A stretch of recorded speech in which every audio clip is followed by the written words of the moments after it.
último conteúdo aqui da Arena Escolar Experience. Você não pode perder o papel indispensável do representante na cadeia de distribuição. Já estão aqui conosco no palco Alexandre Borges, representante da Mira Representações, bem como José Carlos Ribeiro, diretor da RioCel, e a mediação por conta da nossa querida parceira Rosângela Feitosa, editora-chefe da Revista da Papelaria. Bom conteúdo para vocês. Obrigada, Lu. Bem, boa tarde. Vamos fechar aqui, né, esse grande ciclo de conteúdo que a 35ª edição da Feira Escolar proporcionou aqui para o mercado de papelaria nesse evento. E eu acho que falar do representante comercial para o mercado de papelaria é uma ótima maneira da gente fechar aqui esse ciclo, né?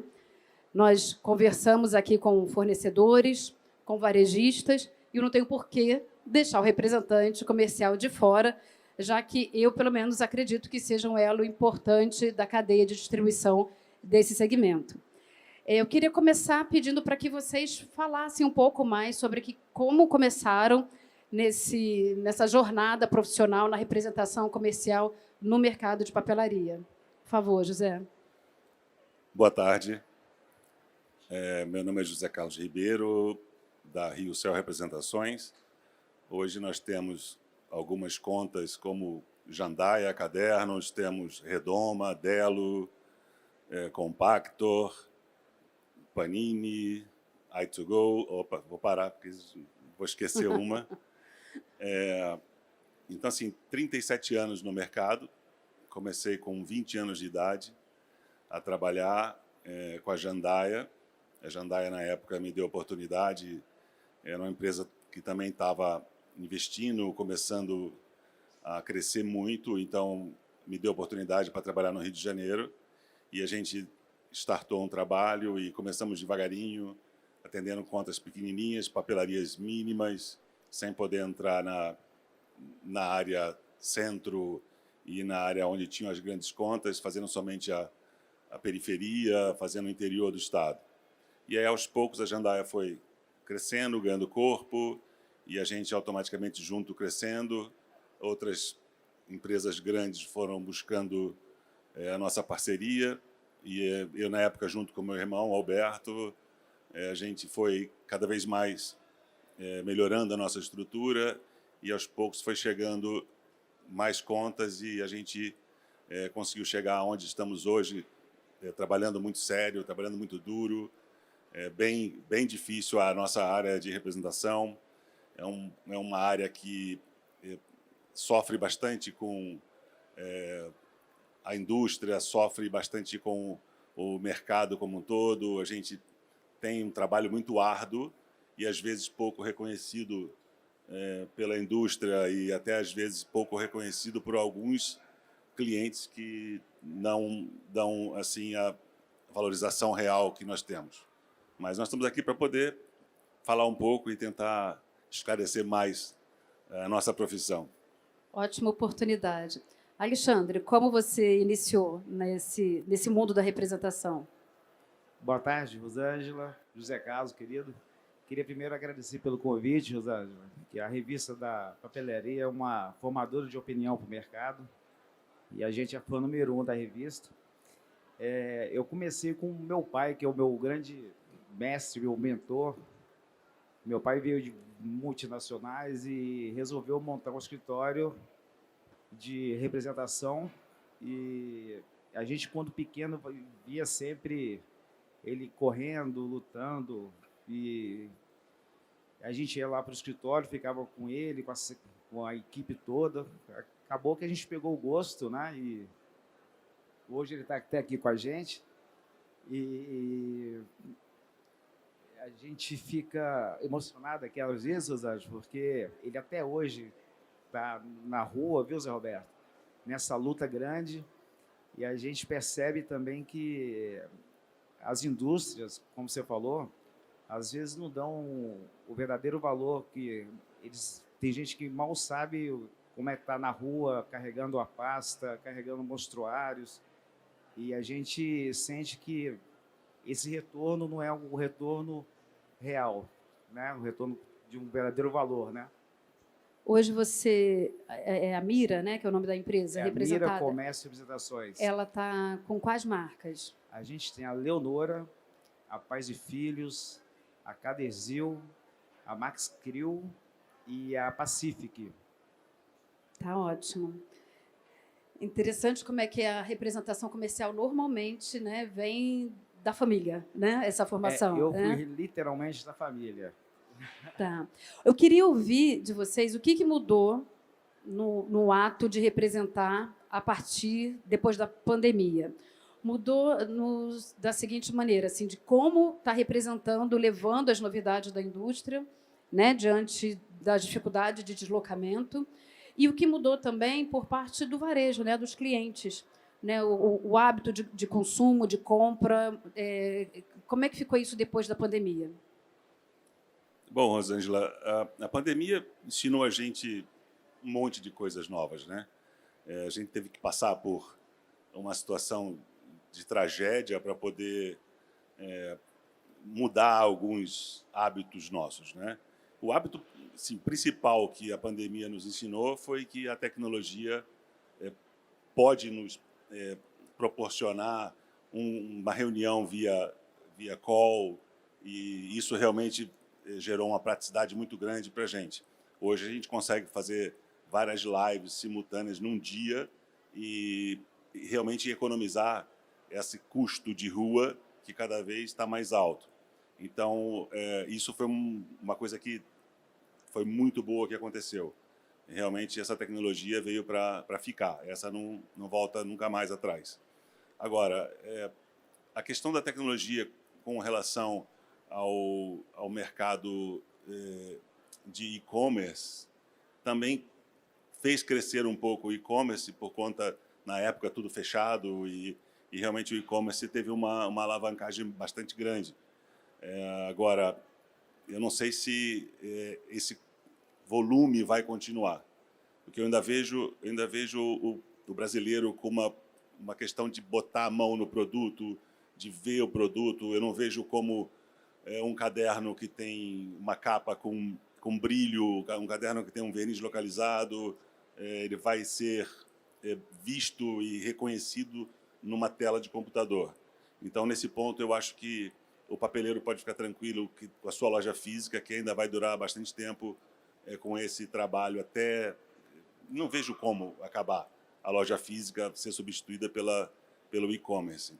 Então, assim, eu acho que a gente está no momento agora de volta a uma normalidade. Essa feira foi fantástica. Eu acho que, ao longo das minhas 30 e poucas feiras que eu fiz, eu nunca vi uma feira como essa. A feira realmente foi muito boa, foi um sucesso. A gente está aqui muito feliz. Cada expositor que eu encontro, ele diz a mesma coisa, quantidade de pedidos absurda, os clientes com ânimo, com vontade de vender, vontade de comprar e querendo fazer negócio. Foi muito boa a feira. Alexandre, você atua no Distrito Federal, certo?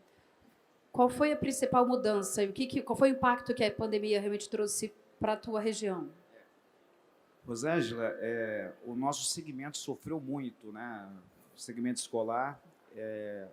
DF tem o cartão material escolar, que o papeleiro apostou muito nisso, que cada cartão é uma média de R$300, R$350, então a gente tinha isso ainda para salvar o segmento, porque a gente sofreu muito com isso, né? E a gente aprendeu muito com essa pandemia da forma de consumir. Eu vi até a minha filha, a gente que saía tanto para shopping, enfim, ela gosta muito, o José Carlos, da presença, de ver o produto, somente mulher, assim, de ver o hot stamp, o dourado, os brilhos. Então, ela teve que aprender a lidar com B2C e as empresas com B2B, que elas viram que tinha essa necessidade desse canal, né? Algumas empresas são muito honestas com o representante, no caso no B2B, porque o B2B são os lojistas que vão atrás da empresa, só que tem empresas que eu trabalho, quando chega esse recado no B2B, ela faz algum pedido no site, ela ela manda essa mensagem para a gente, e é para a gente procurar esse novo cliente, para a gente desenvolver um trabalho novo, aumentar o portfólio da indústria perante o cliente. Nós vimos com a pandemia, né, que muitas marcas elas criaram sistemas de atendimento direto aos varejistas, que é o que você está chamando aí dos sistemas B2B, como uma maneira de facilitar, de escoar aí os pedidos. Vocês se sentem ameaçados com esse tipo de sistema ou é uma ferramenta de apoio? Olha, Rosângela, eu não vou dizer ameaçado, porque a força do homem de venda não vai ser substituída nunca. Presencial, né, José Carlos? Presencial, nunca vai ser substituída. Pode ter a ferramenta que for, mas a nossa força de venda ela vai se manter. Relacionamento. Relacionamento. Eu te digo que se a gente vai falar hoje, a inteligência artificial vai ajudar, claro, vai ajudar demais a gente com uma ferramenta para auxiliar na nossa venda.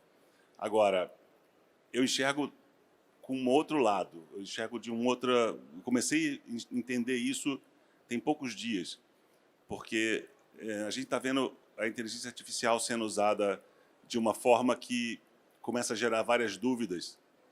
Então, eu vejo que o homem de venda vai ser valorizado, porque eu não sei se aquela mensagem que eu estou recebendo é ela ou não. E daí eu lembro que há 30 anos atrás eu tirava o pedido num talão de pedido e colocava no correio para vir para São Paulo, demorava.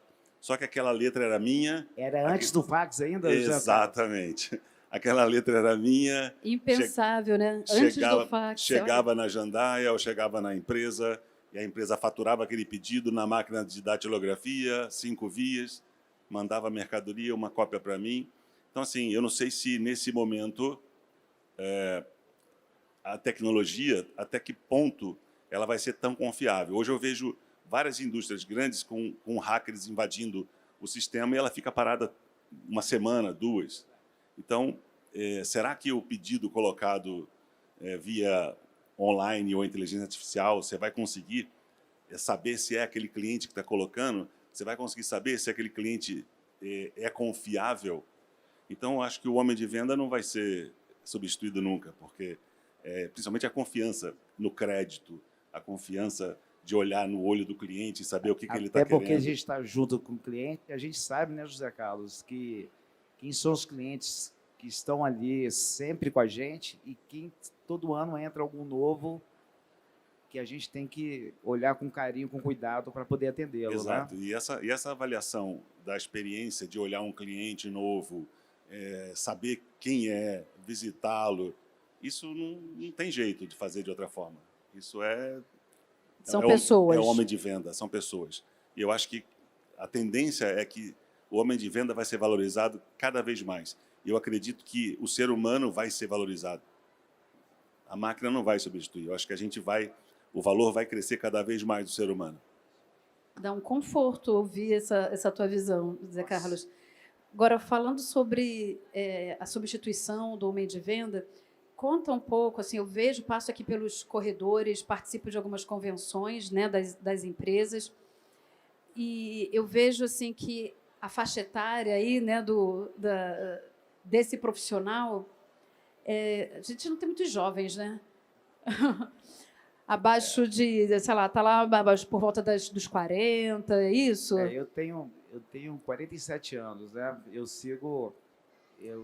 Como falei, eu venho junto com o pai, mas a gente estava até conversando com o José Carlos, você, né, Rô, que a gente está vendo muita dificuldade dos pais quererem manter o escritório dele com novos vendedores, novos representantes, mas a gente parece que essa nova geração aí, ela não está querendo carregar a pasta e seguir em frente, que é uma profissão tão bonita, tão aventureira, né? Mas acho que é o dom também, né, José Carlos? O dom é fundamental, você ter o dom para venda. Apesar de que eu não me vi nascer com um dom de vendedor. eu aprendi a ser vendedor. E aí eu fui aprendendo aos poucos e você acredita ou não, eu era tímido. Não acredito, Com 20 não anos de acredito idade, eu era mesmo. tímido. E não sei Vendedor tímido. Só que deu um estalo, eu perdi. A hora que eu Virou a chave. a hora que eu tirei o meu primeiro pedido, que eu ganhei minha primeira grana, eu não sou mais tímido, não. Perdi a timidez na mesma hora. A hora que o dinheiro começou a pingar na minha conta, Só acabou motiva, a timidez, né? acabou. A gente tem que correr. Então, essa meninada hoje, ela está voltada para TI, está voltada para a parte de informática, e não quer realmente entrar na venda. Agora, tem que ter ambição. O vendedor sem ambição não faz nada. Se você não tiver ambição Isso é tudo. para ganhar, para crescer, você esquece. Vai fazer outra coisa, não vai ser vendedor. A ambição é fundamental. Rô, dando continuidade, a gente vê algumas empresas, a gente conversando, rodando a feira, empresas de estojos, por exemplo, mochilas, algumas nacionais, estão com dificuldade de achar costureiras. A mão de obra está acabando. Essa geração nova não quer mais, por exemplo, seguir uma carreira de costureira de uma grande indústria, por exemplo. Né? Então, eles estão com muita dificuldade nesse nicho de mercado. A mão de obra, todo mundo reclamando muito, inclusive papeleiros, os lojistas reclamando da mão de obra. Eles não querem ficar ali em frente, né? Tá na frente da loja, no balcão, para vender, enfim. Eu vejo o pessoal reclamando muito sobre isso. A mão de obra está muito ruim. Isso reflete também na renovação, né, da equipe para representação comercial. Eu queria uma dica de vocês, uma análise, porque vocês estão aí representando grandes marcas que têm um portfólio grande, vasto, né? Aliás, algumas, enfim, muito grandes mesmo. Como é que vocês conseguem, na prática mesmo, com um exemplo, conseguem dar uma assessoria, uma consultoria, conseguir identificar aquilo que faz sentido para um lojista e para outro? É óbvio assim, que grandes lojistas que já estão ali no mercado, eles têm todo um histórico de consumo que já sabe aquilo que funciona ou não na loja deles. Mas o mercado de papelaria ele tem se renovado muito, né? Papelarias saem, né? Outras estão se iniciando. Como é que é o trabalho do representante comercial como um consultor de venda, né? Na seleção desse mix de produto de acordo com o perfil da papelaria? Bem, Rosângela, a primeira coisa que a gente tem que estar cercado é de bons profissionais. A gente sozinho não faz nada. Então, o representante hoje que acha que ele sozinho vai conseguir fazer, que ele sozinho vai conseguir atender todas as contas dele, não vai dar certo. Então, por exemplo, aqui eu tenho um time de 3 que estão aqui e me dão um suporte total dentro do escritório, fora do escritório. Eu tenho os meus vendedores que estão na rua. Porque se você for sozinho achar que você vai entender a necessidade de cada cliente, você não vai conseguir. É claro que a gente tem vários produtos e a gente sabe que esse produto vai encaixar bem numa loja, outro não. Eu vou te dar um exemplo agora de uma realidade que aconteceu aqui na feira. A Jandaia lançou um produto que é um papel reciclado. Então, assim, a gente vai para o cliente, mostra o cliente, explica a realidade do papel, toda a parte de ecologia, toda a parte de meio ambiente. Sustentabilidade, né? E a sustentabilidade. E aí o cliente, o que ele faz? Ele recua. Não quero. Eu não quero esse papel, eu quero o branco, eu não quero esse. No momento que ele veio para a feira, o papel exposto, nessa feira ele vem com a intenção e a mente aberta para ver novidade, o papel foi e vendeu absurdamente na feira. E assim, foi sucesso. Nessa feira ele já lançou e já foi sucesso. Ele entende mais o conceito, né? Ele entende o conceito. Então, eu sei que aquilo ali vai bem na loja de determinado cliente. Tem cliente que na loja dele não vai acontecer, mas a gente entende qual é. E aí eu falo, explico, e o cliente fala, não quero. Vai, coloca, não quero. Aí eu vou lá e falo, coloca 10 caixas. Se não vender, eu pego de volta. Aí vai. Aí ele fala, vendeu. Isso. Legal, vamos fazer um trabalho. Então, assim, a gente tem que apostar. Se eu não apostar no meu conhecimento, se eu não apostar no que eu sei, na experiência que eu tenho e no conhecimento que eu tenho do lojista, e aí não adianta nada. O Se eu histórico dele, né? se eu não apostar, não vou conseguir. Então, a gente, de vez em quando, tem que correr um risco. Ótimo exemplo. Inclusive, lá na nossa região, o Zé Carlos tem muito isso também. Graças a Deus pela confiança do cliente, o cliente tem 10, 12 lojas, só que cada loja tem um perfil de consumidor, né? Aí ele fala, ó, monta para mim, pedido para cada loja. Eu acho isso até uma responsabilidade maior, porque a gente tem que saber o perfil de cada loja, montar esse pedido para ele, né? A gente, pela confiança do cliente, mas aí a gente monta, leva para ele. E sobre conceito, a gente percebe também, falo muito com o Ademir, quando o Marco trabalha comigo, eu sinto que o papeleiro também ele é muito conservador. Ele às vezes não quer abrir para as novidades, igual agora, papelaria fina, papelaria fofa. Se a gente tenta ser o consultor, mas às vezes ele ainda está lá atrás. A gente pede para ele vir à feira, a gente pede para ele assinar a revista da papelaria, que nos atualiza muito, né?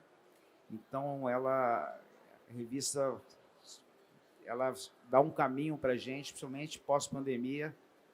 A gente percebeu o ano passado, Zé Carlos, não sei se você sentiu, o cliente ainda estava meio perdido para fazer as compras. Ele não sabia o que iria acontecer nesse volta às aulas. Coisa que esse ano foi uma feira super aquecida, me lembrou até as épocas gloriosas do AMB, né? Porque o nosso segmento estava meio enfraquecido. Então, era feira de mochileiros, não sei o quê, e agora a gente vê todos os grandes players voltando. Foi muito bonita essa feira. Assim, a gente fica, vamos ver se a feira vai retratar no mercado, no campo, né?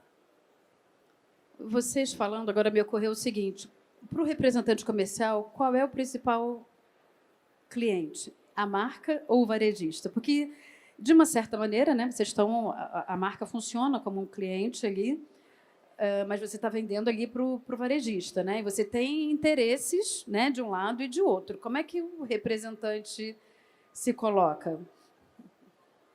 Bom, Alexandre, vou falar por mim. Por favor. O que eu penso é o seguinte: eu sou contratado pela indústria, mas quem remunera a minha empresa é o cliente.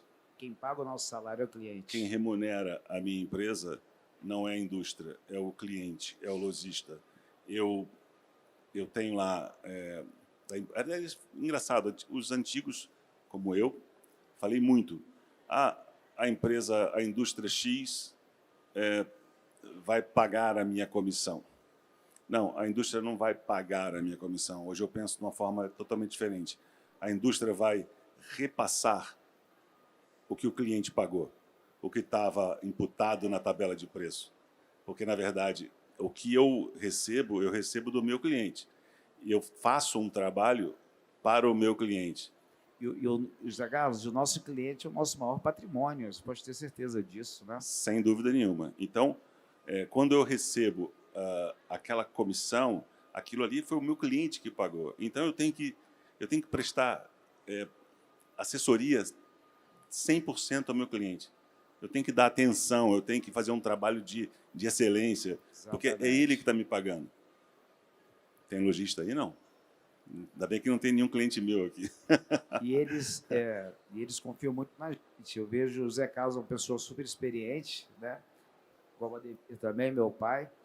E a gente sempre procura absorver essa experiência de vocês, porque a gente não pode falhar. Porque a gente procura...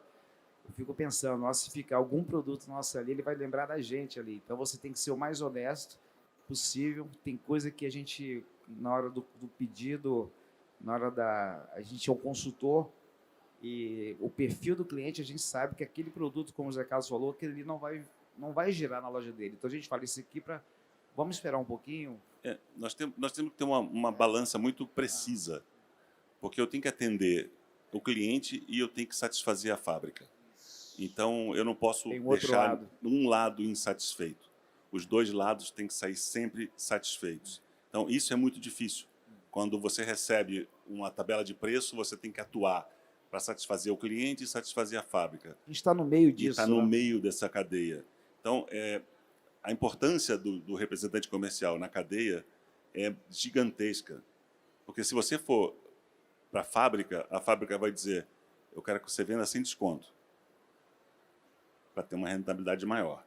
Se você for para o cliente, ele vai falar: eu quero o melhor preço, que eu preciso virar minha mercadoria. Então, a gente tem que saber dosar e saber fazer a coisa acontecer e equilibrar para não ter problema. Hoje acontece uma situação muito complicada no nosso mercado. Hoje, a maioria das fábricas, quando o cliente pede um desconto, faz um preço melhor para mim nessa mercadoria. Daí você vai e manda questionamento para a fábrica. Fábrica, eu preciso que você reveja o seu custo para poder fazer um orçamento novo, porque meu cliente precisa de um preço melhor. Primeira coisa que vem na cabeça do industrial: vão baixar a comissão do representante. É a primeira coisa que chega. E assim, virou uma regra que Isso para você todas você ganha 5, vai ganhar 3. Isso. 40% de desconto. No meu ganho. É uma desvalorização onde você viaja, Exato. custos de hotéis, de almoço, jantar, você está lá querendo colocar o seu produto, viabilizar o pedido, porque se você não entra ali, o concorrente entra e o cliente, de qualquer forma, ele tem que manter o resultado da loja dele e às vezes ele nem não pensa, ele olha, ele vai falar: José Carlos, me desculpa, mas aqui está com isso aqui, eu vou entrar com isso aqui. Então a gente fica meio... E a gente tem que abaixar as comissões para poder dar entrada nas nossas indústrias. Né? Mas isso não é normal, isso não é uma coisa normal. Isso vem acontecendo de um tempo para cá. Se você observar todo o mercado americano, o representante comercial, o vendedor americano, ele é super, hiper respeitado e valorizado. Não existe isso nos Estados Unidos, por exemplo. Não existe nos Estados Unidos você ganhar, exemplo, comissão paga pós-pagamento da duplicata. Não, a comissão é pagando faturamento. Você realizou o seu trabalho, de venda, entregou o pedido para a fábrica pagou. Onde isso, aqui é raríssimo. Aqui é raro acontecer. Né? E você tem assim, o porquê disso? É uma questão cultural? É cultural, mas o custo também é muito alto.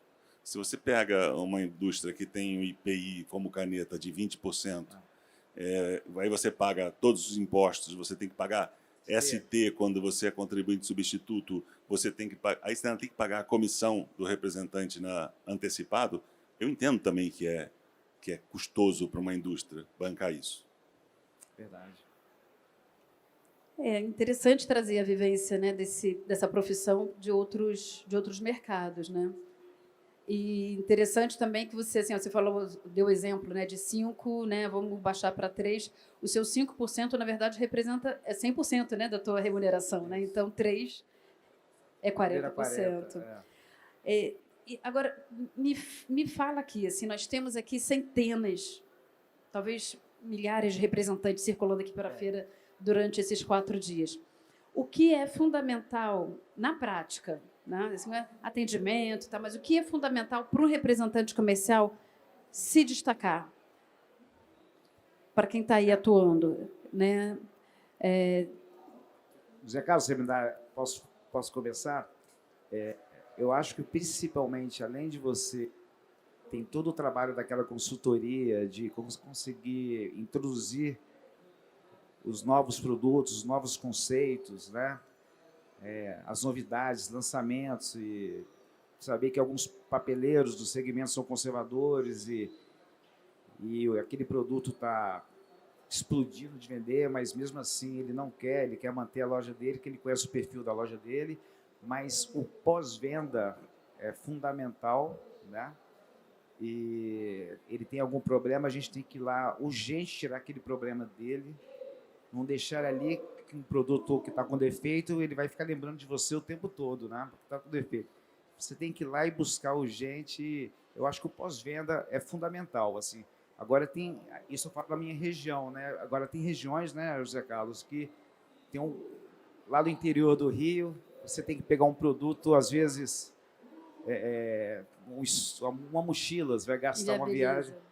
Isso a indústria deveria ajudar a gente a Mas assim, eu aperfeiçoar acho que isso. não tem dúvida que vai, mas eu acho que duas coisas são importantes o relacionamento é fundamental. Você ter um bom relacionamento com o teu cliente, você manter esse relacionamento, você manter uma relação de próxima, profissional, de amizade, eu acho isso fundamental. Agora, uma coisa as pessoas ficam até meio, você vai falar isso? Eu adoro quando tem um problema. Eu adoro quando tem uma carga que virou na estrada. Eu adoro quando tem um produto que vem com defeito, que o cliente me liga e me xinga e reclama e eu vou e resolvo o problema dele. Porque se não tem problema, aprende, né? você não tem a oportunidade de resolver o problema. Então, você se valoriza quando você soluciona o problema do cliente. E você consegue falar assim, olha, o que você me paga é barato, porque eu estou aqui para solucionar teu problema. Isso para mim, adoro. E eu tenho um time bom para resolver problema. Estão rindo ali as três, ó. São bons de resolver problema. A gente teve um caso semana passada do nosso colaborador, Delmar, gosto sempre de frisar isso, o cliente estava mudando para uma loja do dobro da loja que ele estava, ele se propôs em carregar as caixas e fazer a mudança. Foi o único representante dele que estava lá, levantando caixa e levantando móveis para outra loja, que era uma loja logo em frente, mas foi o único que se propôs em estar junto com o cliente nesse momento, e isso o cliente guarda, né? Nesses momentos difíceis que a gente mostra quem a gente é, né, José Carlos? É lembrado no momento do problema. Então, que vem o problema. Muito bom. A pessoa gosta, hein? Aí é com vocês. Tem uma situação que, às vezes, eu escuto entrevistando papelarias, que é a seguinte, quase que uma frase feita, assim, mas o representante não passa aqui. Tem muito tempo que ele não passa aqui. Como é que é isso? Assim, são muitas marcas, né? Tudo bem que um representante tem lá 6, 10 marcas, né? É fundamental, é necessário realmente a visita física do representante? Como é que está essa dinâmica? Rosângela, o custo de rua ficou muito caro. Hoje, vamos voltar um pouquinho atrás do que falamos. As comissões foram achatadas.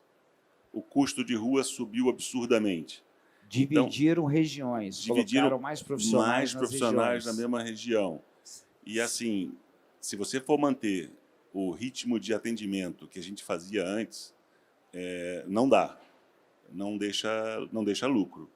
Então, é necessário passar, é importante visitar, tem que fazer. Agora, claro, eu vejo algumas empresas, clientes meus, fazendo uma postura de, olha, eu atendo toda terça-feira, eu atendo toda quinta-feira.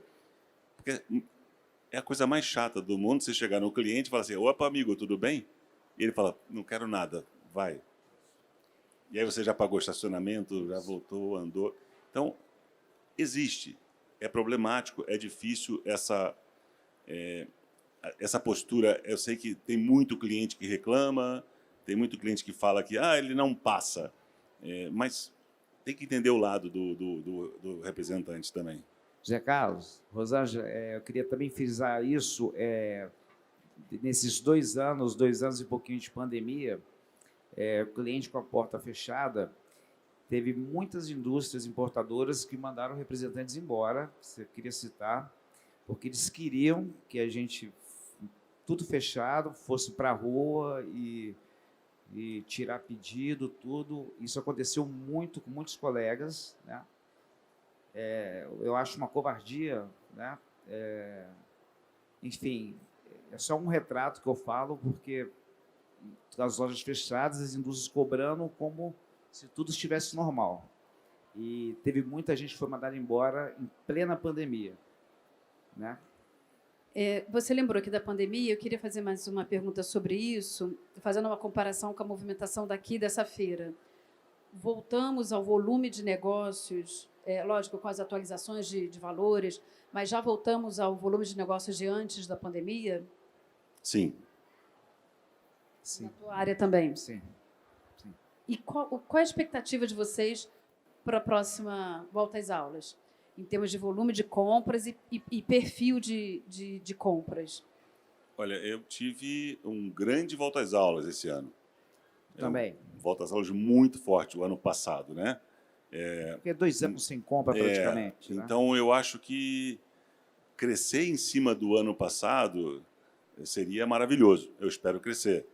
A gente também. A Eu gente está com a espero ter crescimento. expectativa. Eu não vou saber te dizer o que eu vou crescer, mas eu espero ter crescimento. Mas se eu empatar com o ano passado, eu já fico muito feliz.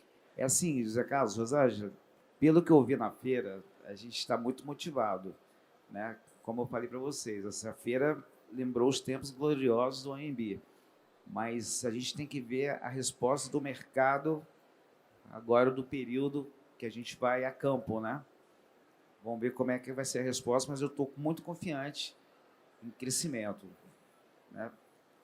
Qual seria o melhor momento para o lojista de papelaria se abastecer para volta às aulas? Já estão atrasados Ontem. ou não? Exatamente. Ontem, até porque hoje as indústrias estão se antecipando, né, José Carlos? Então, assim, ele já tem a gente já tem toda a programação volta às aulas, né? Então, quanto mais rápido ele se abastecer, eu acredito que ele está mais confiante, a indústria, o importador está mais confiante. Mas eu vejo uma coisa. Ano passado nós tivemos problema de abastecimento. Tivemos. E esse ano vamos ter de novo. Então, eu acho que o lojista tem que buscar o mais rápido possível, colocar o seu pedido e garantir seu produto em casa. Papel, ano passado, foi complicado. Papel né? faltou caderno no A final. China não estava organizada. Esse ano, como a gente depende muito, nosso canal depende muito dos importadores, Sim. né, tirando o papel, né? Então, a China, esse ano, Rosângela, está muito organizada. A gente está vindo com os preços, mesmo do ano passado, e alguns mais baratos. mais baratos, né? E com muito lançamento, muita novidade. Então, acho que isso vai ajudar a gente. Mas foi o que o Zé Carlos falou. Eu acho que vai ter falta. Né? Sim, vai faltar produto, com certeza. Finalizando o nosso bate-papo, eu queria que vocês deixassem aí uma mensagem para os representantes comerciais do ponto de vista da organização, da interação que os profissionais têm entre si, de modo a que seja, né, ainda mais valorizado, né, com as questões todas que vocês levantaram aqui. O que poderia ser dito?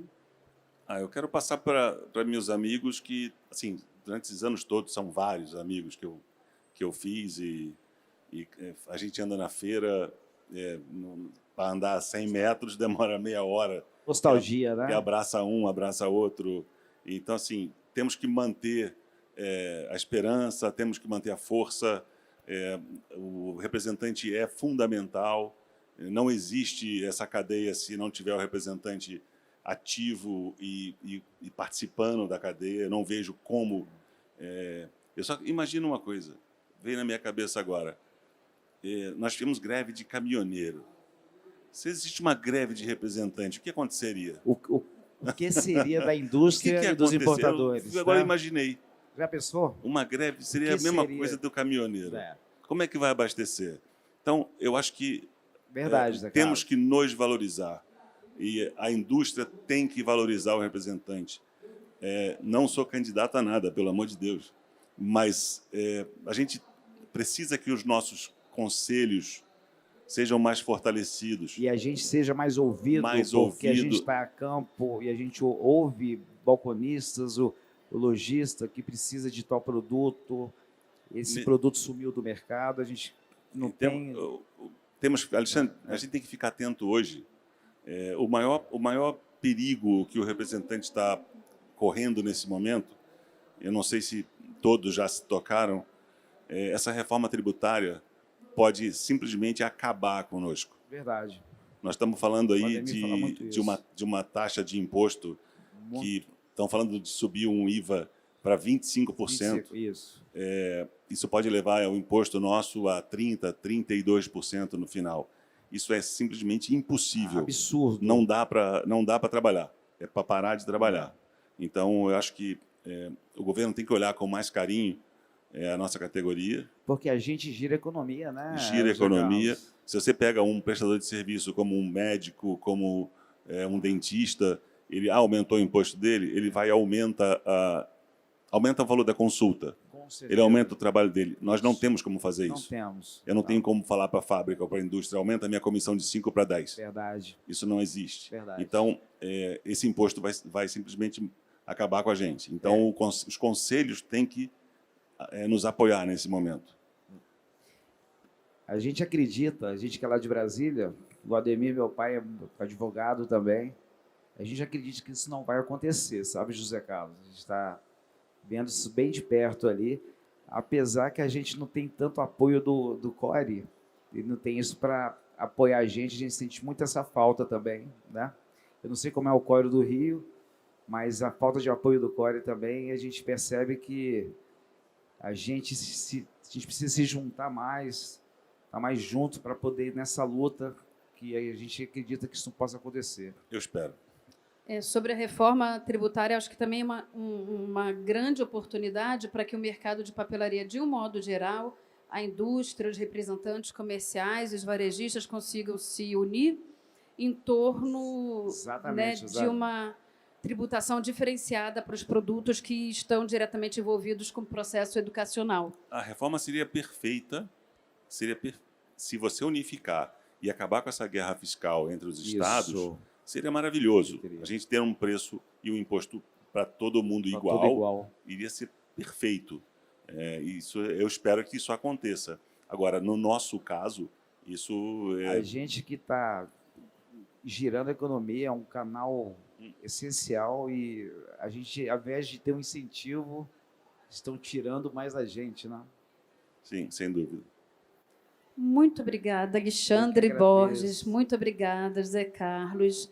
Estamos aqui finalizando, né, a participação na programação de conteúdo aqui da Feira Escolar, acho que em grande estilo, trazendo assuntos que precisam ser falados, tratados e documentados. E é isso que a gente fez aqui agora.